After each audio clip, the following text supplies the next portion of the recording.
নজর রাখবো পরবর্তী সংবাদে। এলাকাবাসীর দীর্ঘদিনের দাবি পূরণ হতে চলেছে এবং তারই কাজ আজকে পরিদর্শনে গিয়েছেন মেয়র দীপক মজুমদার। জানিয়ে রাখছি, এলাকাবাসীর দীর্ঘদিনের দাবি ছিল যে বটতলা থেকে দশমীঘাট পর্যন্ত দুদিকে কালভার্ট ড্রেন নির্মাণ করার জন্য, এবং সেই স্বপ্ন এখন পূরণ হতে যাচ্ছে। আর তারই পরিদর্শনে গিয়েছেন আজকে মেয়র দীপক মজুমদার। সঙ্গে ছিলেন 34 নম্বর ওয়ার্ডের কর্পোরেটর সহ উচ্চপদস্থ আধিকারিকরা। আজকের এই পরিদর্শনের পর মেয়র দীপক মজুমদার তিনি কি জানিয়েছেন, শুনুন। নিকাশি ব্যবস্থা আরো উন্নত করার জন্য আমাদের সরকার, আমাদের পৌর নিগম, আমাদের পূর্ত দপ্তর বিশেষ করে এটা উদ্যোগ গ্রহণ করেছে।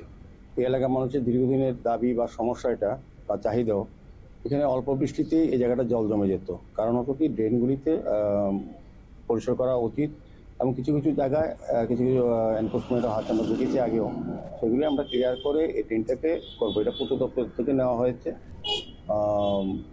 এটা প্রায় 1200 মিটার কাজ হবে, বোথ সাইড ড্রেন হবে এবং প্রায় 4 কোটি টাকা ব্যয় ধার্য হয়েছে। আমার আশা থাকবে যে এই এলাকার মানুষ সহযোগিতা করবে তাদের প্রয়োজনেই।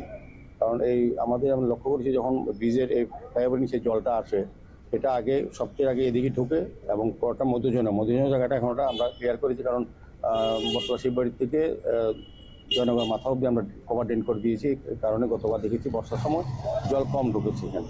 স্বাভাবিক কারণে এই জলটাকে একদম কালাপানিয়া হয়ে নদীতে নেওয়ার যে কাজটা আমাদের পূর্ত দপ্তর কাজটা হাতে নিয়েছেন।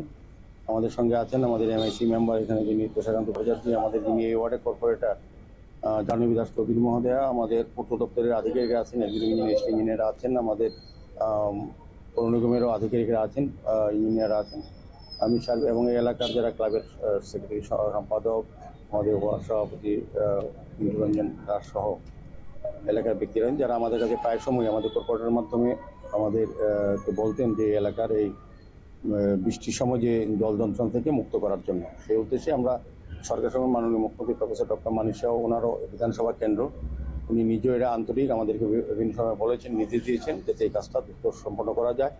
কাজে উনি পূর্ত দপ্তর দিয়ে এই কাজটা করিয়ে নিচ্ছেন। আমি ওনাকে সরকারকে ধন্যবাদ জানাই এবং পাশাপাশি এই এলাকার যারা কর্পোরেটর যারা আছেন, দায়িত্বে আছেন, তারা তো দেখছেনই, এবং এই এলাকার জনগণের সার্বিক সহযোগিতায় যারা কাজ করবেন তাদেরকে সহযোগিতা করার জন্য সাময়িক কিছুটা কষ্ট হবে, কিন্তু আলটিমেটলি পার্মানেন্ট সলিউশন হয়ে যাবে। এই এলাকার যে বৃষ্টির জলটা যেটা জমার। আপনারা শুনলেন মেয়র দীপক মজুমদারের বক্তব্য, এবং তিনি জানিয়েছেন যে এলাকাবাসীরা দীর্ঘদিন ধরে সমস্যার সম্মুখীন হতে হতো, কারণ বৃষ্টির সময় অল্প বৃষ্টিতেই এই এলাকাটি জলে পরিপূর্ণ হয়ে যেত। তাই দীর্ঘদিনের দাবি ছিল এলাকাবাসীদের যে সেই বটতলা থেকে দশমীঘাট পর্যন্ত একটি কালভার্ট ড্রেন নির্মাণ করে দেওয়ার জন্য। অবশেষে তাদের এই দাবি পূরণ হতে যাচ্ছে এবং সেই নিয়ে আজকে মেয়রের পরিদর্শন। নিয়ে নিচ্ছে ছোট্ট একটি বিজ্ঞাপন বিরতির, সঙ্গে থাকুন।